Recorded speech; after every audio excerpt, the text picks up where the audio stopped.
Early on in my educational experience, I kind of learned that if I was the student that did all their work and remained as quiet as possible, I could kind of be invisible.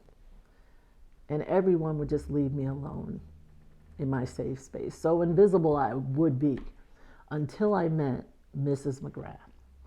Mrs. MaGrath saw me. She took the time to read the poetry that I would write and look at the pictures I would doodle instead of interacting with the other kids. She laughed out loud if something was funny. She cried real tears when our hamster died. She used the bathroom. She had a family. I always thought that teachers were like, robots or something. Mrs. MaGrath, when she made a mistake, she actually said she was sorry. And every once in a while, she even told a joke.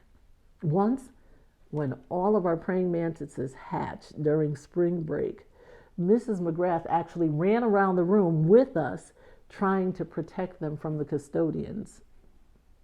We had just done a whole unit on why praying mantises should never be killed. Mrs. MaGrath genuinely cared for me. She wouldn't give up on me. And she really gave me the courage to be myself. She impacted my life greatly.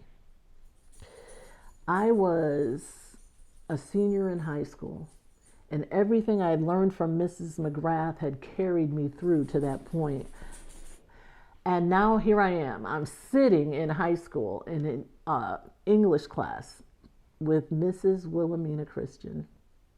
I was so excited to have an African American woman as my teacher. She pushed me. Every paper I got back seemed like it just had red all over it. And I had always been told I was a good writer. So I actually thought she didn't like me. I felt she was treating me differently, unfairly, and I finally worked up the nerve to tell her so.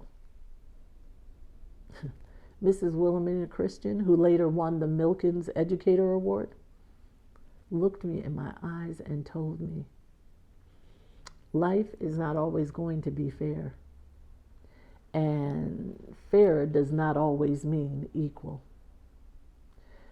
She said there would be times where I might have to work twice as hard in order to be seen as qualified. Years later, I had to go back and thank her. She gave me the challenge that I needed in my life to become who I was meant to be. So I thank you, Mrs. MaGrath, and I thank you, Mrs. Christon.